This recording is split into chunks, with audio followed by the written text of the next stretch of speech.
É muito bom estar com vocês novamente. Hoje eu converso com os quiropraxistas Miguel Mastropaulo e Guilherme Moreira sobre alterações mecânicas da coluna. Parece um palavrão, mas afinal de contas, o que são alterações mecânicas da coluna? Ou como vocês chamam, lombalgias mecânicas. Isso, a alteração mecânica, a lombalgia, ela também é uma alteração mecânica da coluna. Então, o que acontece é que a coluna ela funciona como uma engrenagem. Então, qualquer alteração ali no posicionamento das vértebras, e uma das vértebras da coluna, que são 24 vértebras, ela vai causar alterações de uma maneira em geral no funcionamento. Então, geralmente a gente fala que a alteração mecânica é uma alteração no funcionamento da coluna, tanto um desalinhamento quanto uma função errada. Ela mesmo alinhada, ela não está funcionando de uma maneira correta. Mas uma hérnia de disco é uma alteração mecânica? A hérnia de disco é uma alteração mecânica e muitas vezes também uma alteração neurológica, mas ela começa com uma alteração mecânica de um aumento de sobrecarga sobre um segmento e acaba gerando uma alteração neurológica pelo fato de comprometer raiz de nervo, mas o início da hérnia de disco é uma alteração mecânica. Agora, por que a coluna é uma região do corpo que apresenta tanto problema? Então, como o Guilherme estava explicando, todas as articulações da coluna, que são 24 vértebras, elas funcionam como uma engrenagem, né? Então, o que eu explico para a maioria das pessoas é que a articulação do cotovelo é uma articulação que faz apenas um movimento, de flexão e extensão. O que faz esse movimento é outra articulação, tá? Então, imagine um movimento de flexão e extensão na coluna, é como se fossem 24 cotovelos, um em cima do outro, que faz flexão e extensão, só que além desses movimentos de flexão e extensão, fazem os movimentos de rotação e de lateralização. Então, o que é um problema mecânico?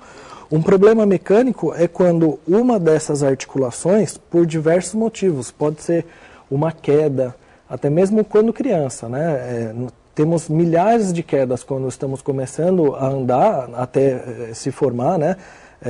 Aprender a andar corretamente, e se estima que pelo menos 200 dessas quedas são quedas significativas.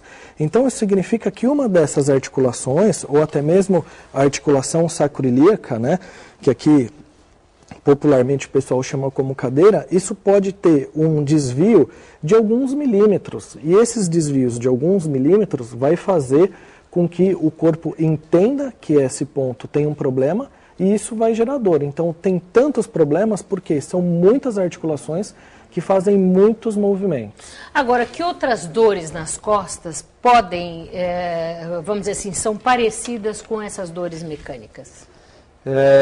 Por exemplo, alguns órgãos que se encontram na região abdominal, eles podem ser que, eles apresentando alguma alteração e causando dor, ele pode ser que simule uma dor lombar mecânica causada pela coluna. Então, por exemplo, pedra nos rins, ela causa uma dor também na coluna lombar, similar a uma dor mecânica, né?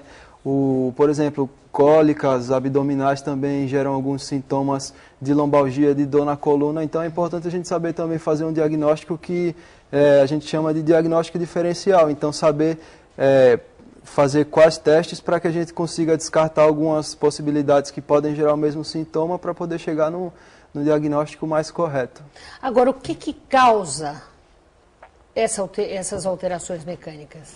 Então, essas alterações mecânicas, basicamente, o que provocam são as más posturas, né? Como havia falado, quedas, principalmente mais má postura. Então, a coluna vertebral, na verdade, a principal função da coluna vertebral é proteger o sistema nervoso. Tá? Eu estava conversando com o Guilherme agora no caminho, que eu estava vendo um programa muito interessante falando sobre o tubarão.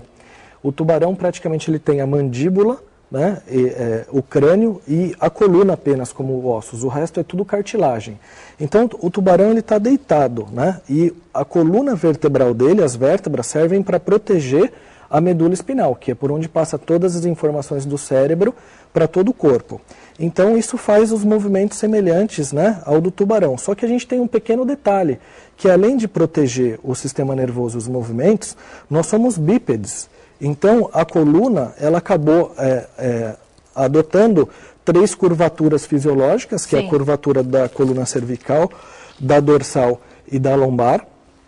Então, má postura, basicamente, faz com que, por exemplo, uma pessoa que durma com um travesseiro muito alto, durante muitos anos, vai fazer com que essa curvatura da coluna cervical, ela deveria ser dessa maneira. E aí ela torna-se dessa maneira. Então, por exemplo, só a cabeça deve ter em torno de 3 quilos ou mais, de repente. Imagine você segurar uma bola de boliche, né, o que eu falo, e você pendura, apoia a bola aqui e segura ela aqui. Você consegue sustentar durante bastante tempo. Só que se você inclinar ela para frente, ou se você segurar um livro pesado e inclinar ele para frente, para ele não cair, você tem que fazer muita força. Então, essas alterações mecânicas de posicionamento faz com que o peso se distribua de forma incorreta e comece a entrar em um processo degenerativo. Nossa. Então, só que muitas dessas alterações a gente acaba não percebendo. Bom, vamos falar mais no próximo bloco.